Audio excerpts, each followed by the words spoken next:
Thank you. Thank you. Thank you so much. Good evening. It is great to be here in Nashville, Tennessee.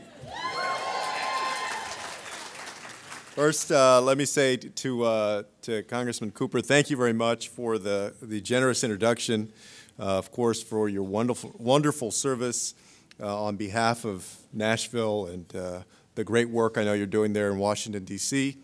Thank you for the greetings from my brother. It doesn't surprise me, although I will say that the message he conveyed was a step up from what he usually says. Usually my brother Joaquin and I, since we're twins, goes around introducing himself by saying that the way to tell us apart is that I'm a minute uglier than he is. So you can see how this is an improvement. To Mayor Dean, congratulations on a fantastic, successful tenure as mayor of Nashville.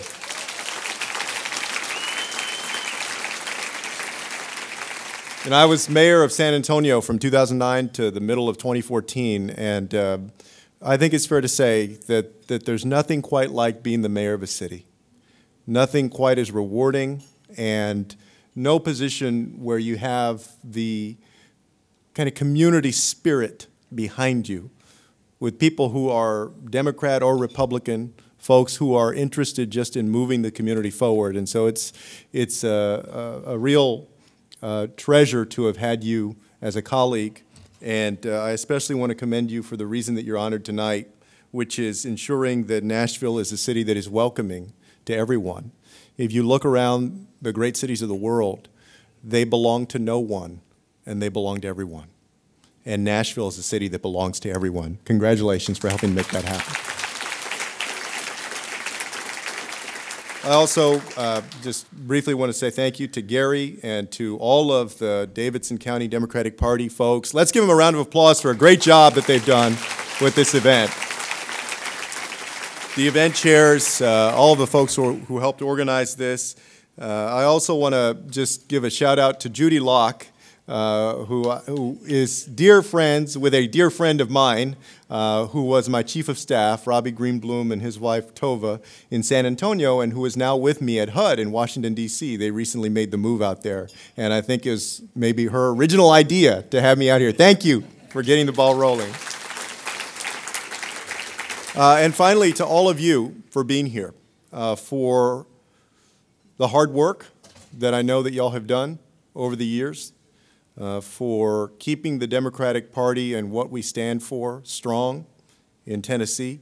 I can commiserate with you as somebody from Texas that it is not always easy to do, but it takes a lot of faith and energy and persistence and understanding why we do it and understanding why it's important that when Democrats are elected, good things happen for people of all stripes and backgrounds. It is good for America when Democrats get to govern.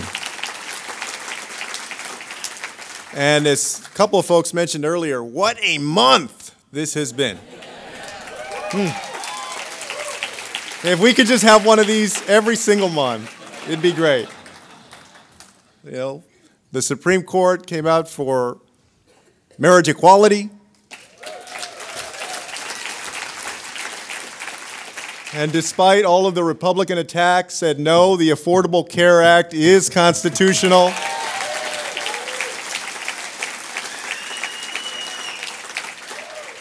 And of course today, on television, we had the chance to see a symbol of so much division and of hate finally come down from the state capitol in Charleston, South Carolina.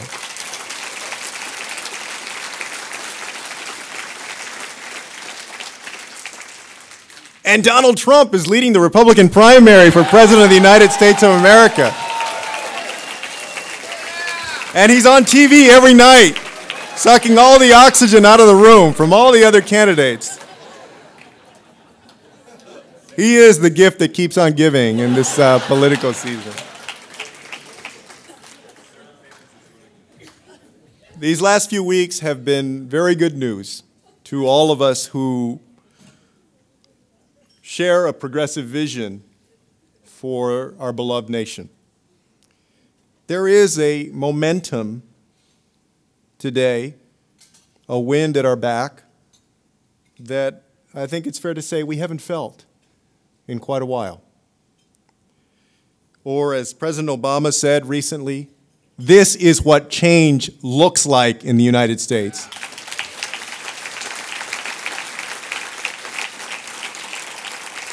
But in this moment, there's also a question that presents itself.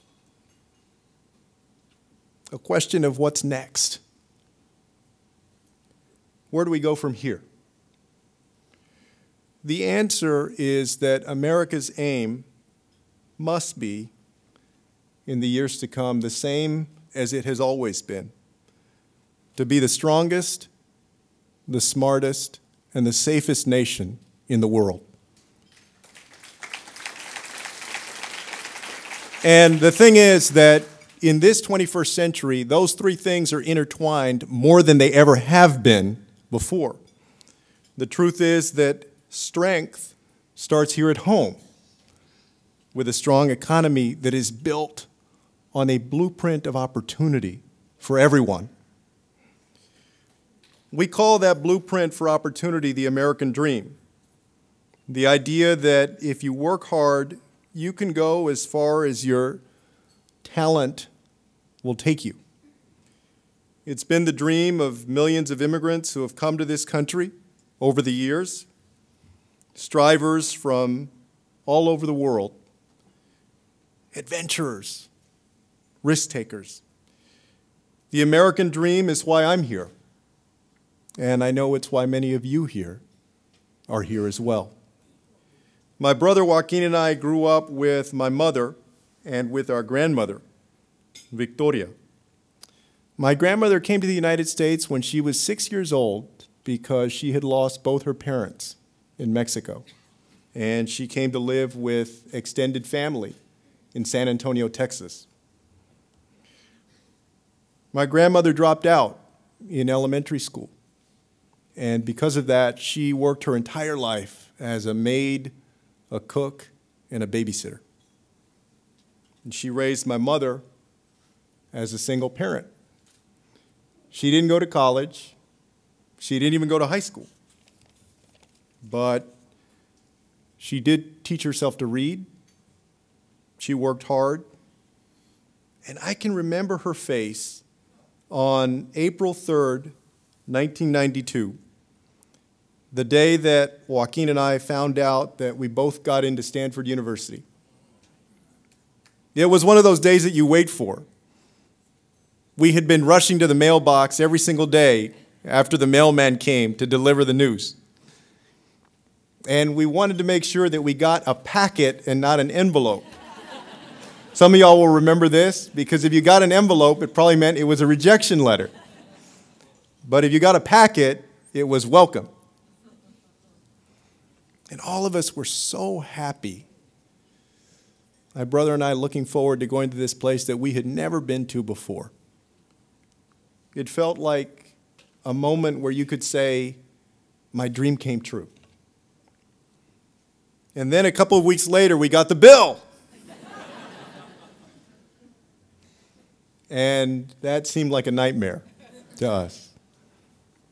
At the time, my mother was making less than $20,000 a year. And my grandmother got a few $100s a month in a Social Security check. So there was no way that these two women who were working very hard, my grandmother was retired but had worked hard her whole life, no way that they could afford a university that at the time cost about $27,000 per person per year. I'm sure it costs double that today.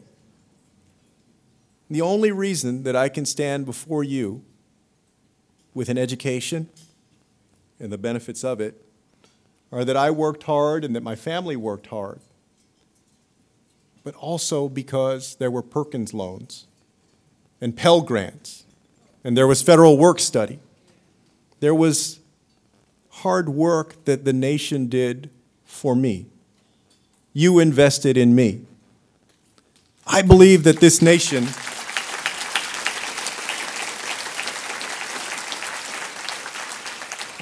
our nation has been greatest when it has matched hard work with opportunity. That has been the blueprint, the recipe for success. And it continues to be. It was President Roosevelt signing the GI Bill so that our veterans coming home from the war could get a good education. It was President Lyndon Johnson creating Medicare and Medicaid so that our elderly and disabled and the poor could have health care. And it was President Barack Obama getting the Affordable Care Act done so that all Americans could have health care in the United States.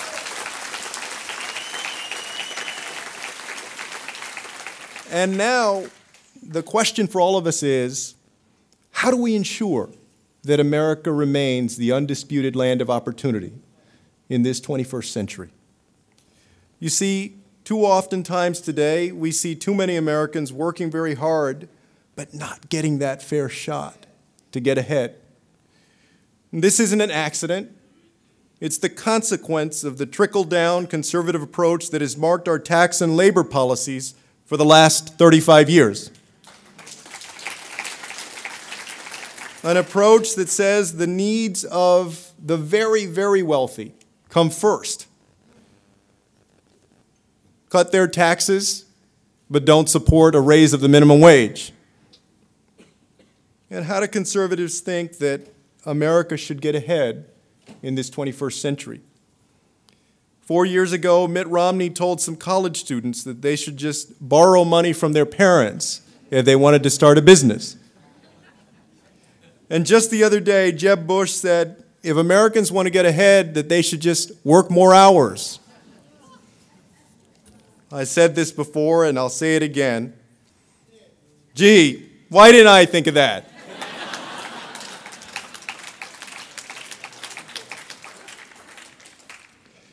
Actually, Mr. Bush, one way for us to get ahead as a nation is to make sure that you work 0 hours as President of the United States of America. Because whether it's Romney or Bush or Rubio or Trump, these guys truly don't get it. They don't get that we need to invest in opportunity today in this 21st century more than ever. They don't get that that starts with ensuring that every young person gets a great education. Today, the United States finds itself in an unprecedented competition for jobs and for investment. We live in a time in which brain power is the new currency of success in this 21st century global economy. A time in which nations that are rising around the world are producing young graduates with the intelligence and the drive and the ability to innovate, to create the new technologies that are going to drive prosperity and quality of life in this century. And America must remain faithful to its blueprint for success in order to compete with those nations. America must make the investments that it has always made and been proud of. My proudest day as mayor of San Antonio was a day in August of 2013. In the year leading up to that, the city had come together, business leaders and education leaders, community advocates, to plan something that we called Pre-K for SA, to significantly expand high-quality, full-day pre-K for our 4-year-olds, because we saw that the evidence was very compelling. If you have $1 to spend in education, it's best spent early, when a child's mind is developing at its fastest, when you have the chance to keep a young person on a strong trajectory for success, so that they're more likely to do well on those third-grade reading tests, more likely to graduate from high school, to go on to college, and to be able to achieve their dreams. We put before the voters a 1/8 cent sales tax. And it was the first time that we asked the voters to actually make an investment through the sales tax in people and not only in things. Though we're always good as cities at investing in infrastructure and in stadiums, but not always about investing in people.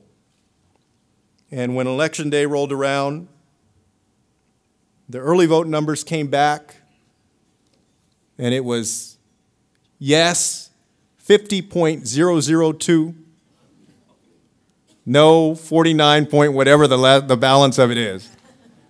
But it passed at the end of the day with 53% of the vote in San Antonio, Texas.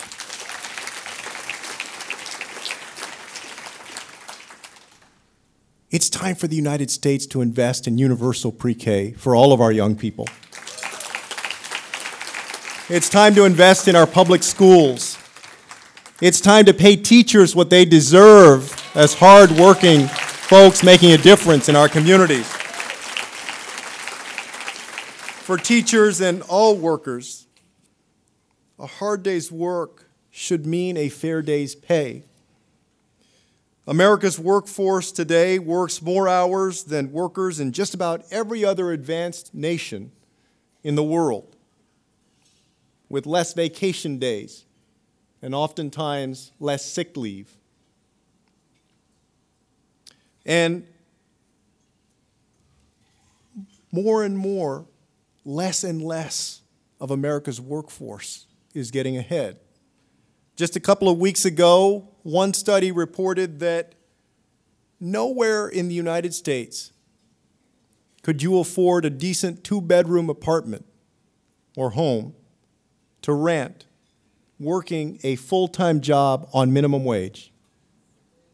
And that only in a few communities could you afford a 1-bedroom apartment working full-time at minimum wage. That's not right. That's not America.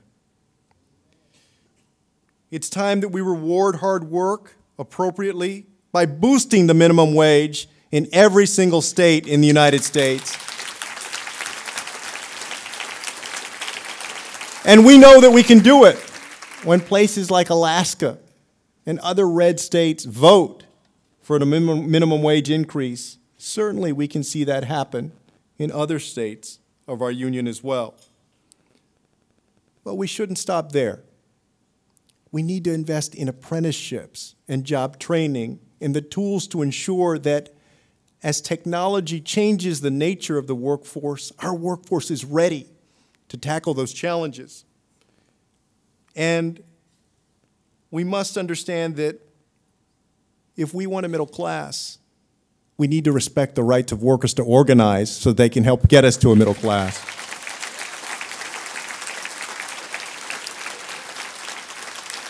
And if we want to boost the middle class and expand opportunity, we also know that we have to fix our broken immigration system.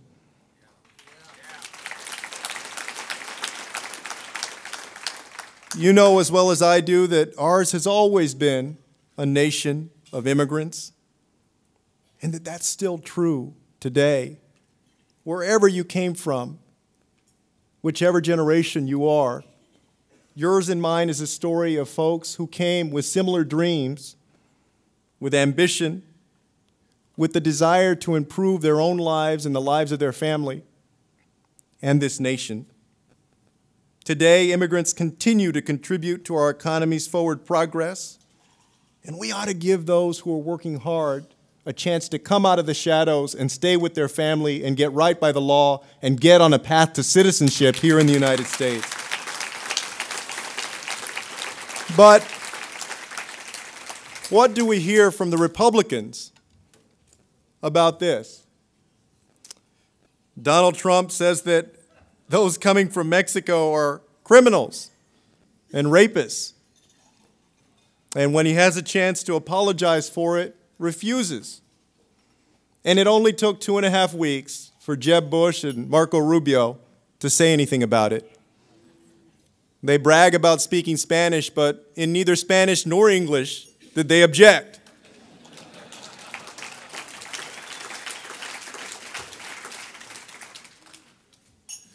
It's kind of disconcerting when the owner of a mattress company says something before Marco Rubio and Jeb Bush about Donald Trump. But that's the Republican Party today. You see, the reason it's so important that you get out there and do all the block walking and the phone banking and the stamp licking and the emailing and the Facebook posting and the tweeting and the Instagramming and sometimes actually talking to people face to face still, is that as Democrats, we stand for those values that are important for us to succeed and compete in this 21st century global economy. Those who win in this world, in this day, in this moment, and in the years to come, will be those who are inclusive, those who champion equal opportunity, those who make the right investments that connect hard work and opportunity. And the Republican Party too often offers divisiveness and even hate. They champion disinvestment and a kind of myopia that they revel in. Americans are for marriage equality, and Republicans are against it. Americans want to raise the minimum wage, and Republicans are against that. Americans want sensible immigration reform, and Republicans oppose that, too. And during these next 18 months, as much as they say that they're forward-looking, the fact is that they're not the party of tomorrow. They're not even the party of today. Their ideas and their party have yesterday written all over them. And now I've watched with much interest as some of their candidates have tried to tag some of our candidates as being part of yesterday, as they've made insinuations about their age and suggested that somehow time has passed them by. But their ideas are locked from 50, 100 years ago. Their ideas are the ones that are out of step with what America needs in this 21st century. The reason that I'm excited to be here tonight is because it's going to take the passion and the action that y'all are about to make a difference in the election of 2016. And so our task is to keep moving forward, to keep looking ahead and staying true to that blueprint for success of matching hard work with opportunity. I still believe that the American dream really is not a sprint or a marathon, but it is a relay. That our families work hard to get ahead, and sometimes they don't get to buy that new house or that car, but they hand off to the next generation the ability to go a little bit further, to graduate from high school and then maybe go to college, to get a good job, to ensure their grandchildren can go even further. That's why I'm here. And I bet that that's why y'all are here too. That is America. That is what we have to stand for. And so in the next 18 months, there are going to be plenty of opportunities to have late nights, to pick up the phone and try and raise another $50, send an email, go block walk, knock on a door and get the door closed in your face again, have to battle some dog that got out of the yard.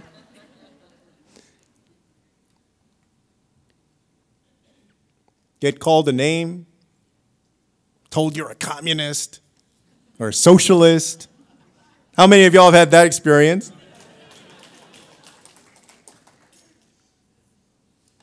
But you know, I look forward to election night in 2016.